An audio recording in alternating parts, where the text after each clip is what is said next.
Okay, so Faisal Hussein was the rampaging killer who descended on the Danforth on Sunday night and killed two people, an 18-year-old woman and a 10-year-old girl, and injured another 13. Eventually dying of wounds sustained either by himself or by the police who engaged him. And of course,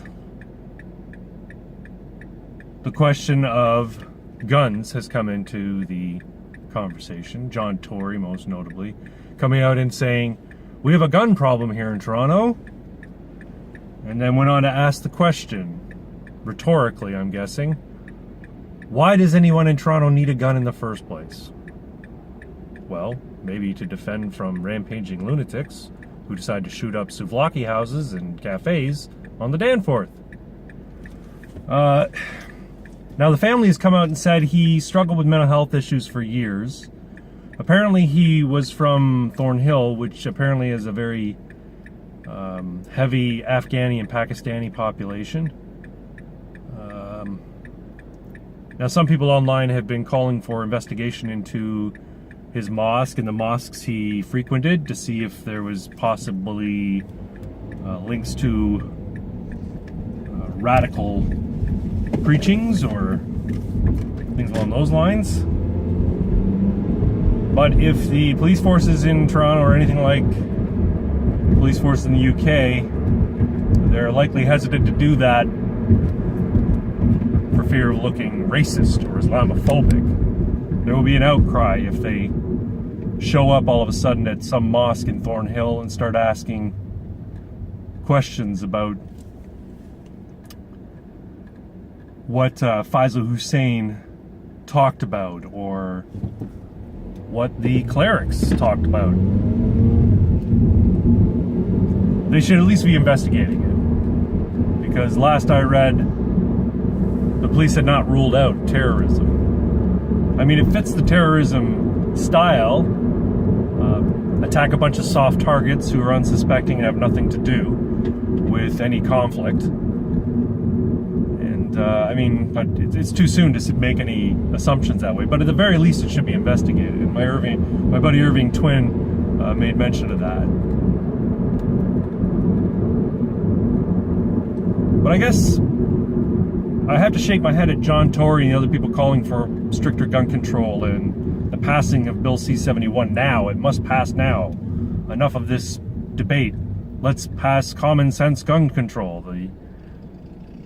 The refrain of the gun grabbers.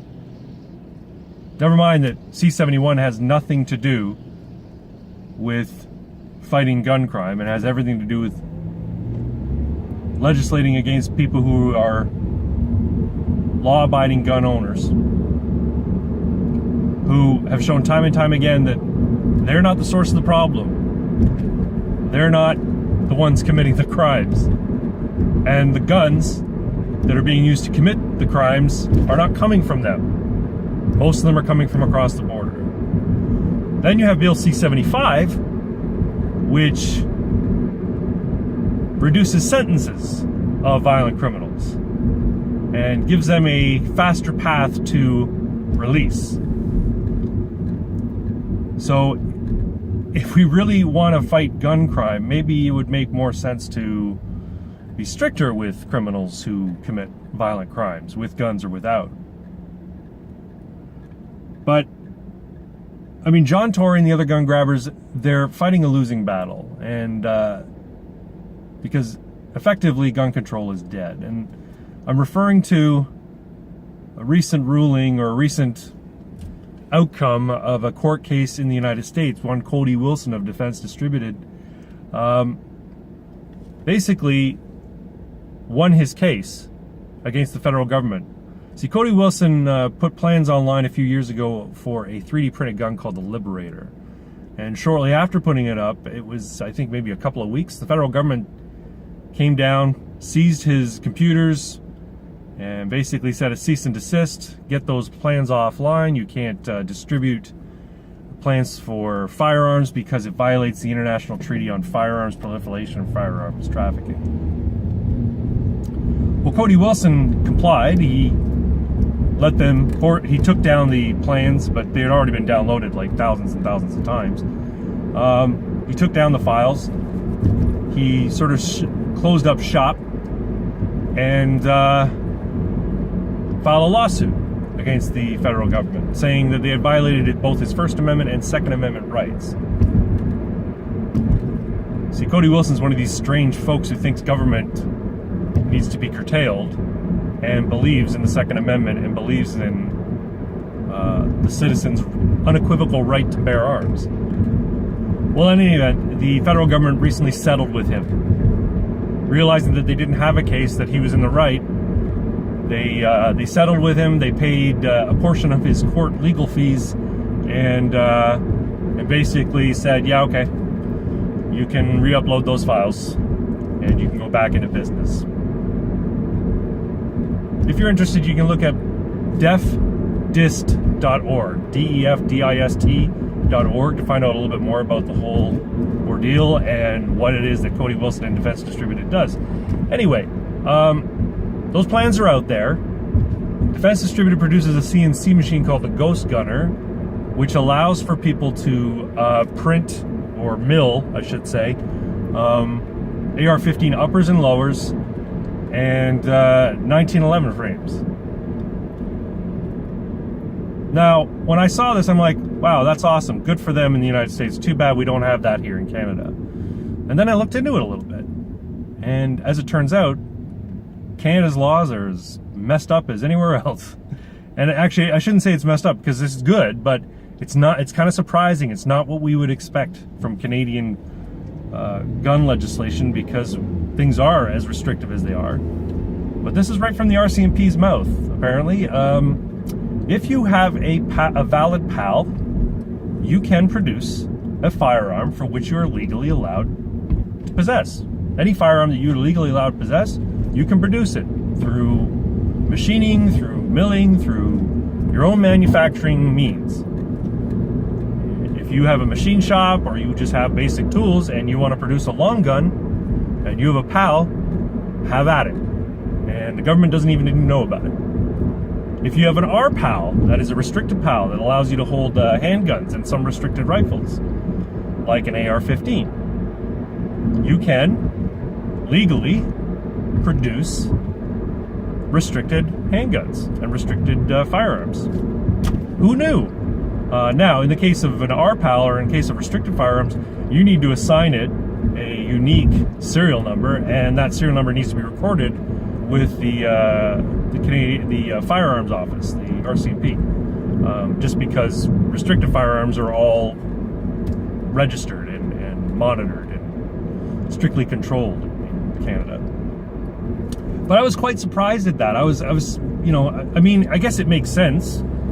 If, you know, the government trusts you to own these things, they should be able to trust you to make these things. Now, if at any time you produce something that, you know, violates the license that you hold, or produces a prohibited handgun, for instance, a Liberator is a 3D printed gun with a barrel that is about 2 inches long. So I, as a Canadian with a valid RPAL and a 3D printer, could technically produce that, except if I produced it with the short 2.5 inch barrel, I'd be in violation because I just produced a prohibited weapon, a prohibited handgun, I should say. We have a limit on barrel length here in Canada. It can't be any shorter than, I believe it's 4.5 inches. So I'd have to make a Liberator with a longer barrel if I wanted to avoid any legal entanglements. I'd have to assign it a unique serial number and register it with the CFO, and chances are they'd want to come and inspect it as well, make sure it met muster, as it were. But this is what I mean when I say that gun control in the US anyway, and in Canada for that matter, are effectively dead. The John Tories and everybody else who's calling for more gun control, they can't stop it at this point. Canadians can produce firearms legally if they have a legal, valid PAL. Now, as far as you know, this Faisal Hussein guy, we don't know. I don't believe he acquired his handgun legally. He probably bought it from some criminal or stole it himself. We don't know. The details are still scant at this point, and I wish they would come out, because the debate is going to rage on, and the longer it rages on, the longer people pull their hair out, scream like a bunch of chickens. But what's interesting to me is that while we are afforded this legal permit to produce handguns in Canada, there's nothing in the Charter of Rights and Freedoms, actually, that guarantees Canadians' right to property. So I guess the government isn't too scared, right? If you can't legally and justifiably defend your property from seizure or from action by the government, they don't care if you produced a handgun. They'll just kill you. Look it up. The Charter of Rights and Freedoms, nowhere does it guarantee the right of people to keep and protect their property.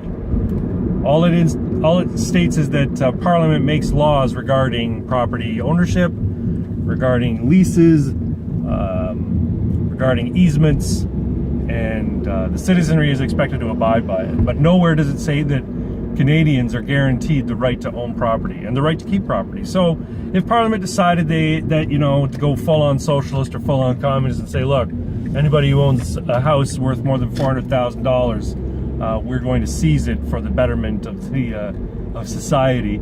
If they pass that law, there's nothing legally we can do. If we were to take up action against our government trying to seize our property, we'd be in violation of the law, and there'd be no constitutional charter protection. So, yeah, Canada's a little fucked up in terms of our laws. Just putting that out there. Anyway, this whole Faisal Hussein, this whole Danforth shooting thing, it's got people up in arms, and people are talking on both sides of the issue. More gun control, more people control. I don't know. From my perspective, maybe if people had the right or the ability to carry firearms in Canada, in Toronto, this guy might not have killed 2 people. Maybe there might have been only 1 dead. Maybe there might have been none dead. Maybe he would have been taken out before he could do any serious harm. The only way to stop a bad guy with a gun is a good guy with a gun. And when seconds count, the cops are minutes away. Anyway, I've put up enough gun nut cliches for one day. Thanks very much for watching. Like and subscribe, and I'll talk to y'all later. Bye-bye.